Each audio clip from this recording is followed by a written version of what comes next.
السلام علیکم 8 کلاس. آج 2 جون ہے اور آپ کے اسلامک کا پیریڈ ایمانیات اور عبادات کا ہم لیسن پڑھیں گے. آج کل ہم نے اس کا کویسچن نمبر 1 کیا تھا. آج ہم اس کا کویسچن نمبر 2 اور 3 کریں گے. ٹھیک ہے بیٹے.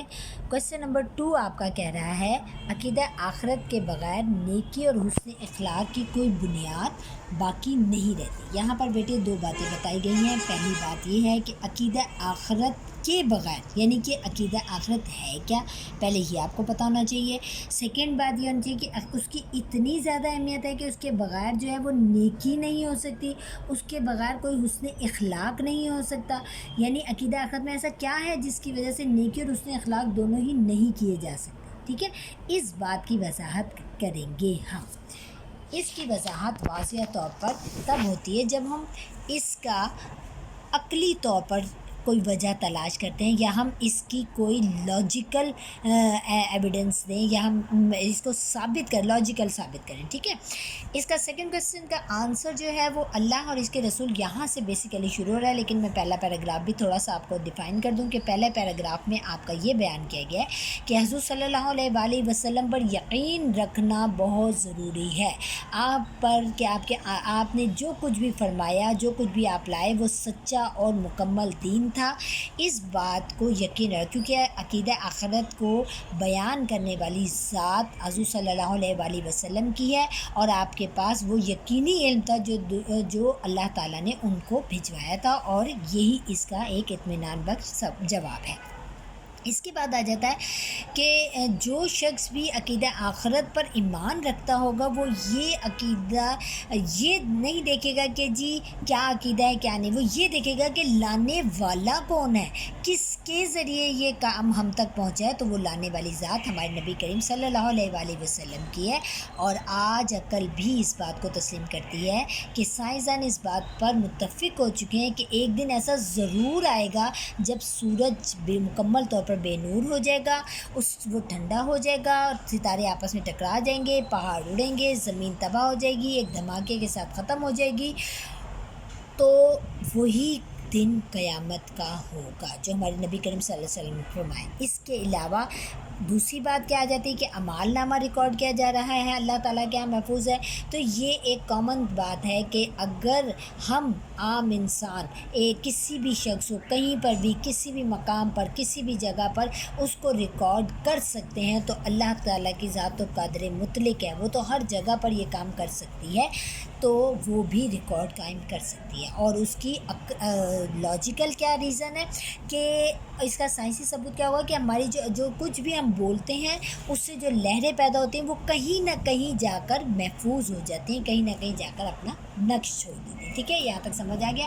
اس کے بعد آ جاتا ہے کہ جب وہ عمال نامہ تیار ہو گیا تو ظاہر ہے اس عمال نامے کو ثابت کرنے کے لیے، اس عمال نامے کو دکھانے کے لیے بھی تو کوئی نہ کوئی دن ہوگا. وہی دن حشر کا دن ہوگا جب اللہ تعالیٰ عدالت لگائیں گے اور ہر ایک کے ساتھ انصاف کیا جائے گا، اور جس کے غلط اعمال ہوں گے وہ دوزخ میں چلا جائے گا، جس کے اچھے اعمال ہوں گے وہ جنت میں چلا جائے گا.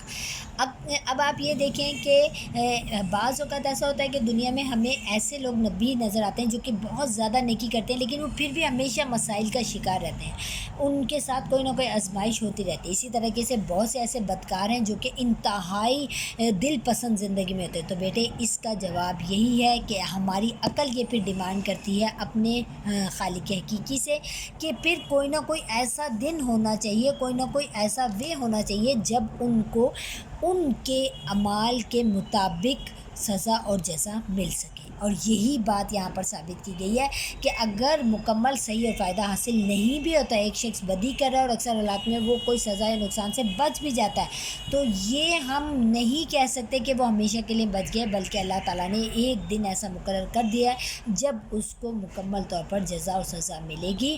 اور جو اللہ تعالیٰ پہلی دفعہ کائنات کو بنا سکتا ہے اس کے لیے دوسری دفعہ کائنات بنانا کوئی مشکل کام نہیں ہے. ٹھیک ہے بیٹے. اب اس کا آ جاتا ہے کویسچن نمبر 3. کویسچن نمبر 3 میں آپ کے پاس ہے اطاعت الہی اور اعلیٰ کردار صرف عقیدہ آخرت ہی کے ذریعے ممکن ہے، یہ کیسے کہا جا سکتا ہے؟ اس میں عقیدہ آخرت کے بغیر جو ہے نا وہ ہم کبھی بھی یہ بات ثابت نہیں کر سکتے ہیں کہ آپ اعلیٰ کردار یا اپنے مالک کو خوش کرنے کے لیے کوئی اور طریقہ استعمال کر سکتے ہیں عقیدہ آخرت کے علاوہ۔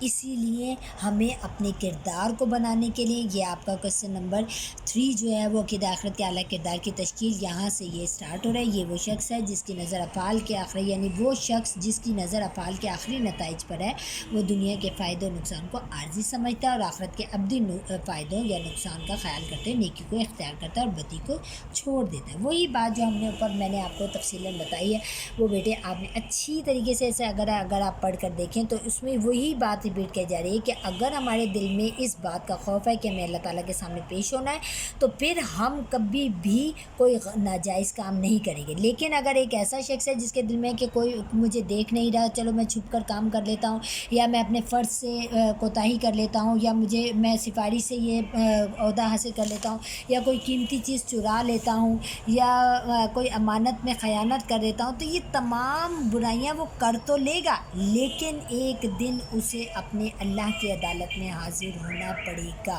اور یہی عدالت ہمیں جو ظلم سہ رہے ہوتے ہیں ان کو اس بات کی تسلی ہوتی ہے کہ یہاں دنیا کی عدالت میں یہ کام نہ ہو سکے لیکن اللہ کی عدالت میں یہ ہمیں انصاف ضرور ملے گا۔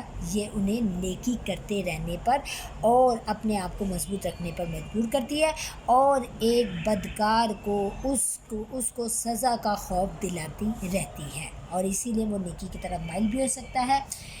یہی بات قرآن پاک میں بہت خوبصورت انداز میں بیان کی گئی ہے۔ پس لوگوں میں سے کوئی ایسا ہے جو کہتا ہے کہ ہمارے رب ہمیں دنیا ہی میں سب کچھ دے دے، ایسے لوگوں کا آخرت میں کوئی حصہ نہیں۔ اور ان میں سے کوئی ایسا ہے جو کہتا ہے اے ہمارے رب ہمیں دنیا میں بھی بھلائی عطا فرما اور آخرت میں بھی بھلائی عطا فرما اور ہمیں آگ کے عذاب سے بچا لے۔